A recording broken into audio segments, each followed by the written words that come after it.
오늘의 말씀 전도서 4장 1절에서 16절입니다.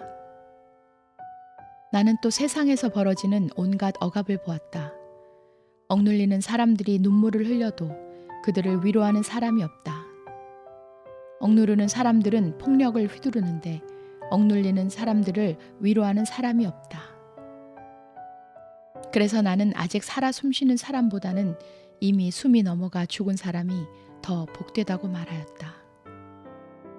그리고 이 둘보다는 아직 태어나지 않아서 세상에서 저질러지는 온갖 못된 일을 못 본 사람이 더 낫다고 하였다. 온갖 노력과 성취는 바로 사람끼리 갖는 경쟁심에서 비롯되는 것임을 나는 깨달았다. 그러나 이 수고도 헛되고 바람을 잡으려는 것과 같다.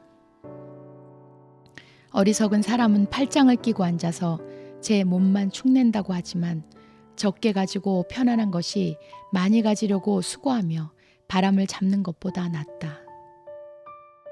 나는 세상에서 헛된 것을 또 보았다. 한 남자가 있다. 자식도 형제도 없이 혼자 산다. 그러나 그는 쉬지도 않고 일만 하며 산다. 그렇게 해서 모은 재산도 그의 눈에는 차지 않는다. 그러면서도 그는 가끔 어찌하여 나는 즐기지도 못하고 사는가? 도대체 내가 누구 때문에 이 수고를 하는가? 하고 말하니 그의 수고도 헛되고 부질없는 일이다. 혼자보다는 둘이 더 낫다. 두 사람이 함께 일할 때에 더 좋은 결과를 얻을 수 있기 때문이다. 그 가운데 하나가 넘어지면 다른 한 사람이 자기의 동물을 일으켜 줄 수 있다. 그러나 혼자 가다가 넘어지면 딱하게도 일으켜 줄 사람이 없다. 또 둘이 누우면 따뜻하지만 혼자라면 어찌 따뜻하겠는가. 혼자 싸우면 지지만 둘이 힘을 합하면 적에게 맞설 수 있다. 세 겹줄은 쉽게 끊어지지 않는다. 아무리 나이가 많아도 신하의 직언을 듣지 않는 왕은 어리석다. 그보다는 가난할지라도 슬기로운 젊은이가 더 낫다. 한 나라의 가난한 집안에서 태어나서 젊어서 감옥살이를 하다가도 임금 자리에 오를 수 있다. 내가 보니 세상에서 살아 움직이는 모든 사람이 왕의 후계자가 된 젊은이를 따른다. 한 왕이 다스리는 백성의 수가 셀 수 없이 많다 하여도 그가 물러나면 어느 누구도 그의 업적을 찬양하지 않으니 왕으로서 통치하는 것도 헛되며 바람을 잡으려는 것과 다를 바 없다.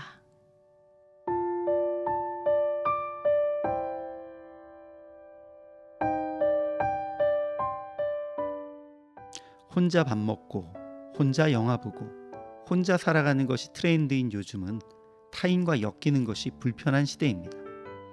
그래서 같은 자리에 앉아서도 스마트폰을 통해 대화를 나누며 같이 옆에 있지만 혼자인 것 같은 상황을 만들어가는 경우도 많이 있습니다.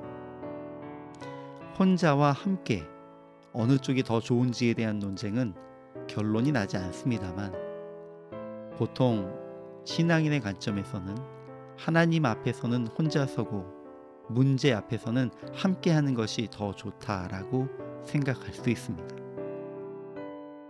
솔로몬은 왕위 자리에서 자기 주변에 있는 많은 권력자, 귀족, 재판장들이 백성을 학대하고 있는데 정작 백성들에게 위로자가 없음을 보았습니다.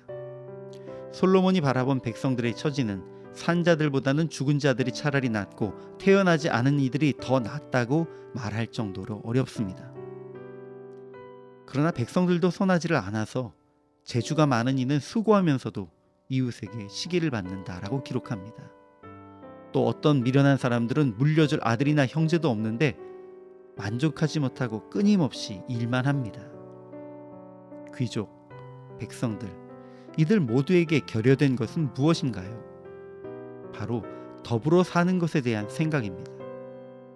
그들은 누구도 함께 살아야 하는 이웃이며 한 형제라는 것을 생각하지 않고 있습니다.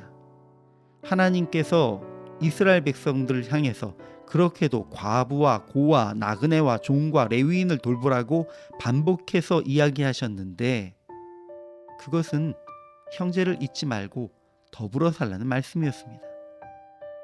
그러나 아무도 그것을 귀 기울여 듣지 않았습니다. 솔로몬은 사람들에게 더불어 살아야 한다는 원리를 두 사람이 함께 누우면 더 따뜻하고 두 사람이면 대적에게 대항할 수 있으며 세 겹줄은 쉽게 끊어지지 않는다라는 말로 설명하고 있습니다.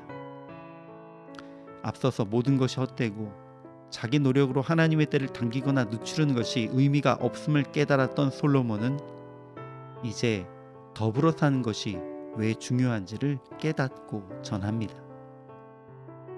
하나님은 태초로부터 사람이 홀로 사는 것이 좋지 않다고 하시며 아담에게 하와를 아내로 주셨습니다. 그러니 여러분, 혼자 살지 마십시오. 모든 문제는 옆에 있는 형제, 동료들과 함께 풀어가십시오. 그리고 믿음의 공동체 안에 거하며 행복하십시오. 그것이 하나님이 당신에게 주신 큰 복입니다.